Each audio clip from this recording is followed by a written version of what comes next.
introduce Richard.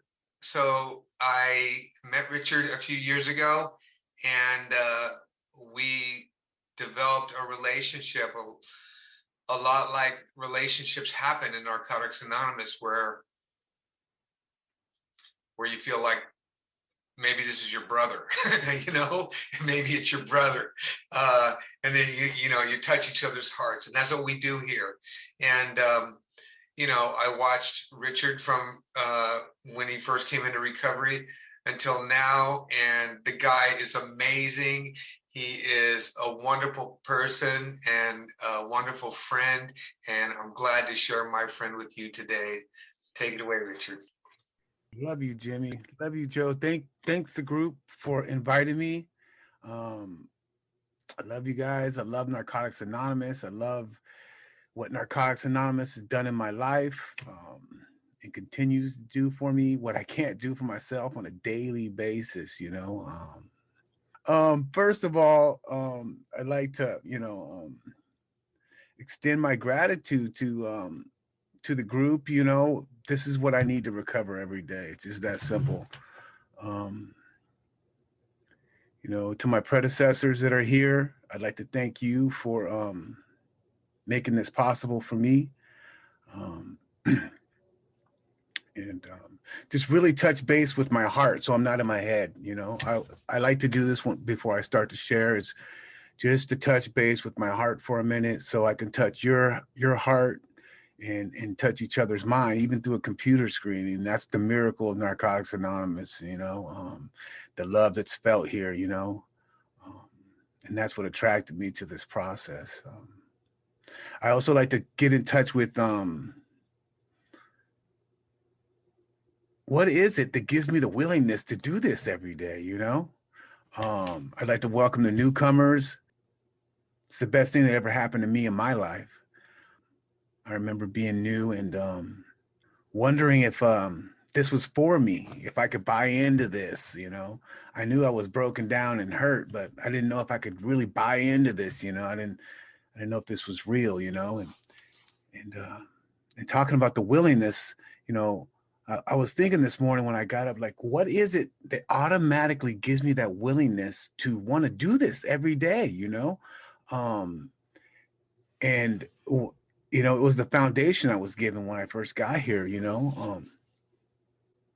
but I'm grateful to be here. See, I came here very wounded, I was raised by a single mother, in the 60s and 70s, and she was also an addict, and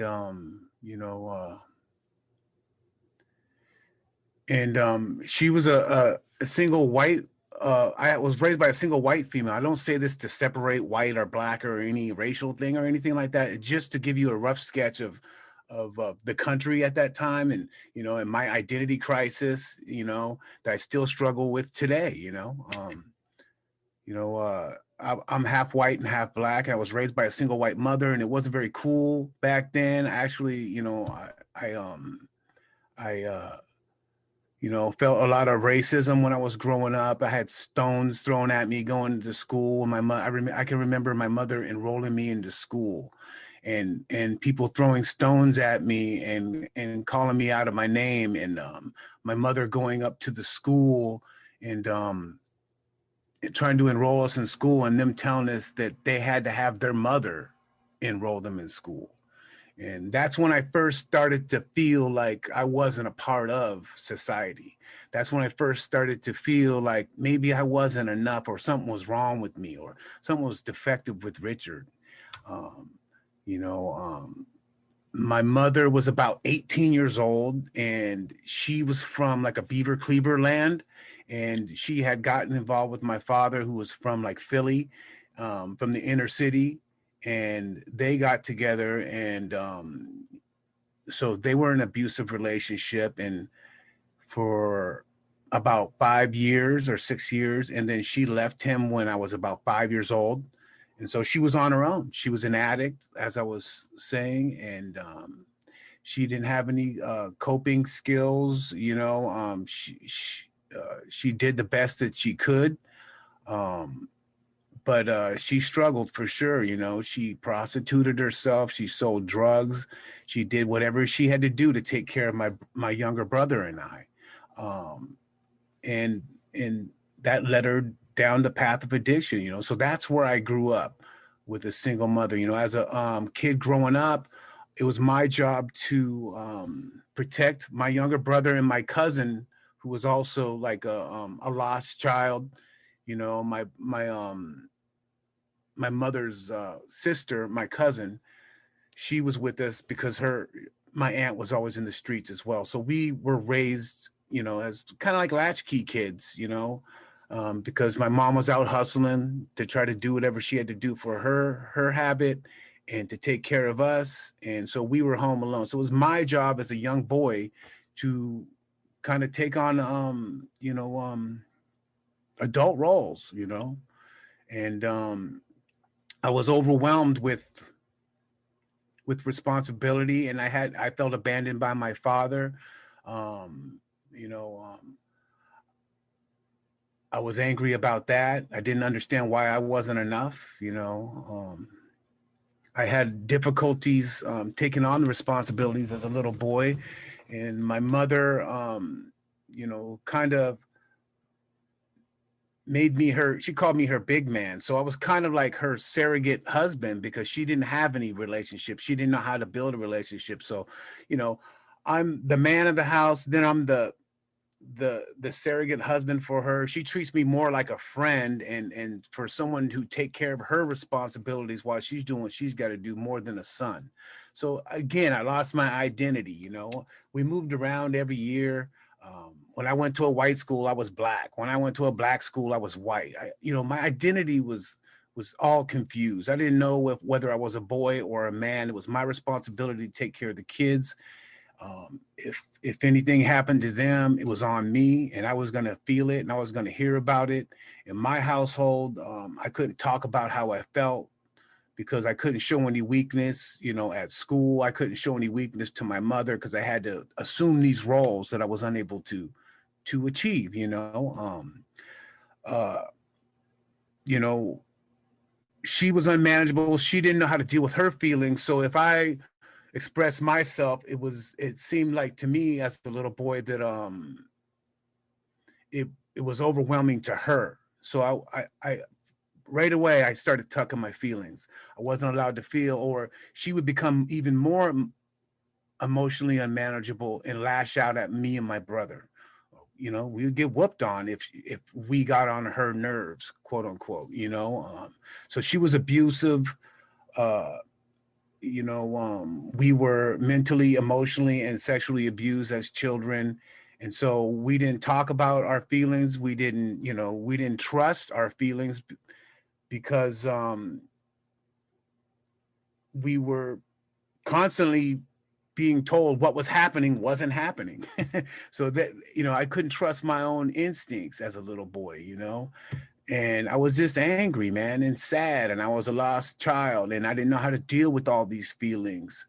So I started to disassociate from myself. I lost my identity. I started to disassociate from school.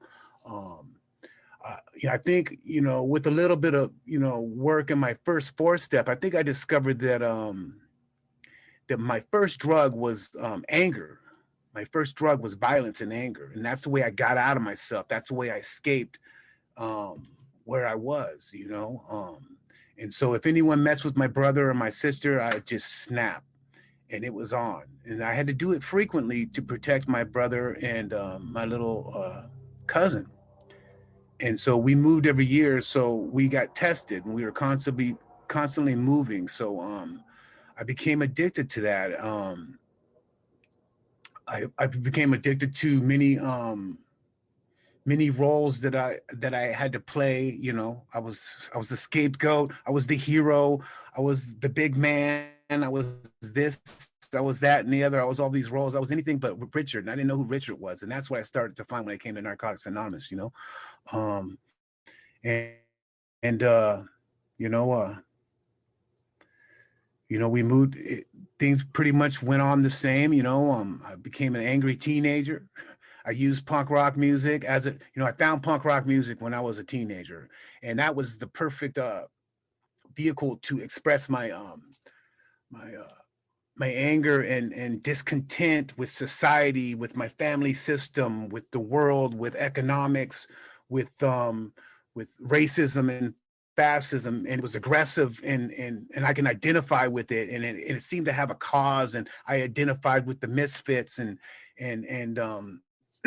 so that's what I latched onto was angry music and psychedelics and drugs and then that was my outlet. I also played, when I was in high school, I was an angry teenager that played football, and I used that because I could hurt people and get away with it.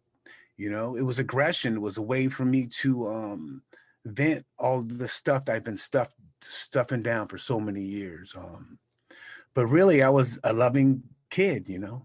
Um, I just didn't, and before I came to Narcotics Anonymous, I didn't know how to access that.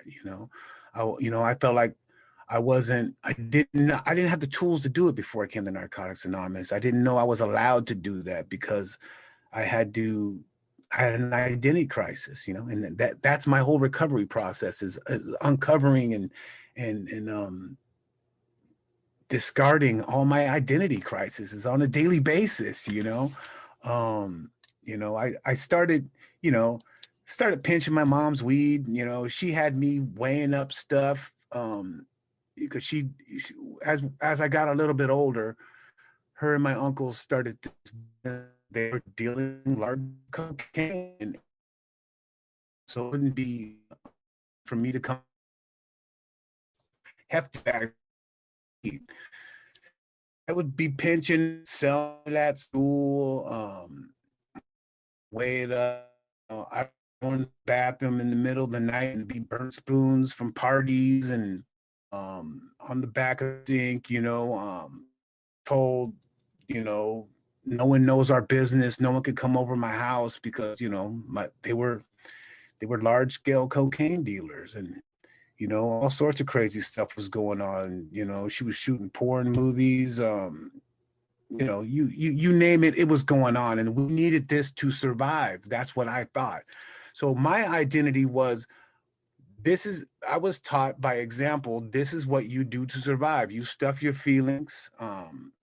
The only feeling you really know is anger or to subdue your feelings with drugs. And it's also the way you make a living. And this is also the way you survive. So these were the tools that were modeled for me, and this is how I followed suit. Recently I was doing some step work and I was doing some generational. At this time around the steps, I was looking at some things down the line from my family. And I was just like, how could I have turned out any other way? The stuff I was surrounded with. And so, that brought me a lot of relief because so many years I was beating myself up and I didn't know what was wrong with me, and why are you doing this? And why do you have to be this? And, I'm just, overly critical of myself, and I've learned to be loving towards myself in Narcotics Anonymous and through the 12-step process. So I became, I kept using, I started drinking and then I started using I guess a pivotal point that I always try to avoid because one of my major, I'm currently on a 6th step. And so one of my major uh, um, sh- internal defects, and these are, this 6th step that I'm on now is a lot different than the first few 6 steps that I worked on. This one is a lot more, I don't know, it has a lot more compassion and a lot more curiosity and a lot less inner critic going on with my 6th step. So I'm finding that all these were all my survival tools, man. They were all my survival tools, and it's what I used to survive as a child, to survive in the streets, to survive and to justify my addiction. But lately, one of the major ones throughout my life and even today is avoidance of my feelings, man, of avoidance of my daughter was reminding me that, hey, maybe you should do this, and this for this appointment or that appointment for my health. And I didn't say it, but in my mind, I was like, why is she telling me what I need to do? See, and it was a good idea that I did that. I did that. I do that with my partner. And I'm finding out the exact nature of it. All comes back to I'm projecting my trauma as a child from my overly critical mother onto my daughter in my current relationship with that I'm in a partnership with, and sometimes I'm bringing that wounded child into my adult relationships, and I've been doing that, my whole life, and thank God for this process that I'm able to uncover this stuff, and it's a beautiful thing, so like, yeah, I was about a senior in high school and I was playing in punk rock bands and playing aggressive music and just using to live and hustling. And I was playing football too, and which was an odd mix too, because I always felt odd, even with the misfits, I was the odd man out, and even with the jocks, I was an odd man out because I just didn't fit. And I just felt like I didn't fit into anywhere, But anyway, I ended up having an injury my senior year of high school, and I broke my ankle and had a plate. I was in a cast for like 7 months up to my waist, And this was a perfect opportunity for me to feel sorry for myself, for me to be isolated, for me to justify using, And I lost my identity with aggression and football, and I wasn't able to express myself, and so I was locked in the house, and I got addicted to pain pills, and I got addicted to pity and anger and resentment, and then after I recovered I lost my girlfriend at that time, I think, and after about 9 months in that cast, it was on from that time on, I started, touring as a musician. I always like to kid around and say I was a I was a drug addict posing as a traveling musician. So that's what I did for years, I lived to use, man. And so I went from state to state and traveled around playing music and just got more and more strung out and more separated from myself and the world. And I thought that was my only solution, because I didn't know how to deal with life any other way. It's all I knew, basically. I had moved to a mountain town in Colorado, and I met, at the time, the love of my life, and we fell in love, and um, we had been together for, even in an active addiction, it was, I don't know, my perspective's off, but it was a pretty loving, healthy relationship as far as those goes. This was before I was full blown, and we were having a child, and she got in a car accident with pregnant with my child. And she was 6 months pregnant, and she was run off the road by a drunk driver. And so when this happened is when I really started isolating and using on my problems, using on my inability to accept reality, avoiding my emotions, and avoiding my feeling and my pain. My whole life I've been avoiding pain. I've been avoiding reality. I've been avoiding what's going on with Richard, and and so I started using, heroin, and I was strung out on heroin as a musician for years until I wasn't a musician anymore. I was a homeless dude sleeping on the East River in Tompkins Square Park, pulling hits out of a toilet or a gutter, sleeping on a piece of cardboard on the East River. That's where it led me, and I'm addicted to fantasy, and I was a musician. No, I was a junkie. I was an addict. I was a hope to die addict, and I had lost my family, my self-respect, my soul was in a hock. And many times, like it would be Christmas and I'd be homeless, in New York City. I got like 10 minutes left. I'd be homeless in New York City, man. And I wanted to quit, but I didn't know how to, Um, I'll fast forward to, the last time I used. The last time I used, my childhood buddy that I grew up with and played in bands with since I was like, I don't know, 17. I grew up in California for the most part in Orange County. And anyway, we were using and recording some music. And my daughter, who now lives with me today, she's turning 13 here soon. Uh, she was in the front room at the time and taking a nap, and we were recording. He ODs. He's dead on the floor. I'm trying to save him. The police show up. My daughter's being taken away, and I'm going to jail. That was the last time I used, and that was August 1st, 2013. And I was released, and then I found my first Narcotics Anonymous meeting. My kid's grandmother, she was a member of Narcotics Anonymous. Um, and she took me to a halfway house, recovery house, and that's where I found it was mandatory to go to a meeting, and that's where I identified was in Narcotics Anonymous, and I felt identification when I got there. I could relate to these people. They were telling my story. I was finished. My heart was broken in ways I didn't know I could be broken. I was exhausted. I couldn't do it anymore. I didn't know whether I wanted recovery, but I knew I couldn't live that way anymore. I was willing to die trying.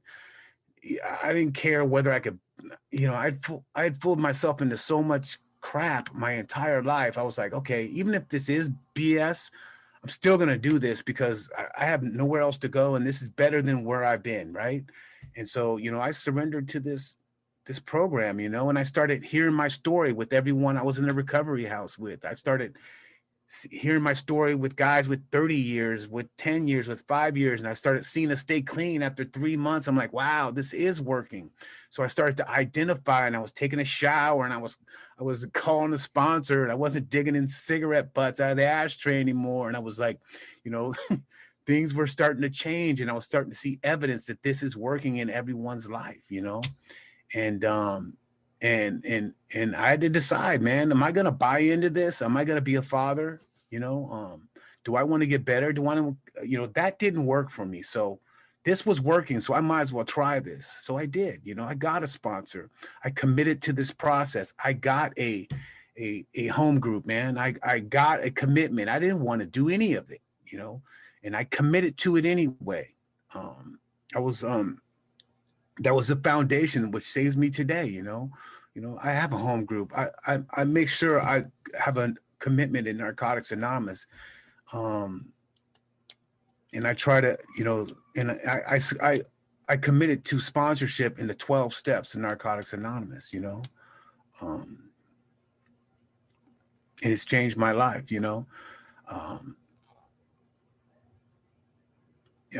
I'm coming up on 8 years clean, and that's a miracle for an addict like me. And it could happen for all you guys in that recovery house. This is real. This is not some cheesy story I'm trying to sell you. This is the real deal. This works, it's worked in my life, and it could work for yours as well. It's just a beautiful thing. Before this call, I was on a call with, a young man that I'm sponsoring on the second step, and he's teaching me how to live. He's showing me how to live, and this is how this is working for me. He was asking me, what am I willing to do to be restored?